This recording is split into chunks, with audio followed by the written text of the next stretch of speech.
How to upload PDF to Gemini.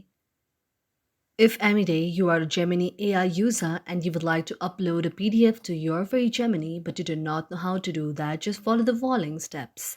For this, first of all, you have to launch the Google Chrome on your mobile device. After that, you can see an interface like this. Now here you have to tap on the option of the Gemini PDF chatbot. After you tap on the option of the Gemini chatbot here, you can see an interface like this. After you see an interface like this, now you have to wait for a while until this very interface appears. After here, now you can see the option like this. Now here you can just upload any of your PDF document that you want. You have to tap on the option of upload some PDFs and ask me a question.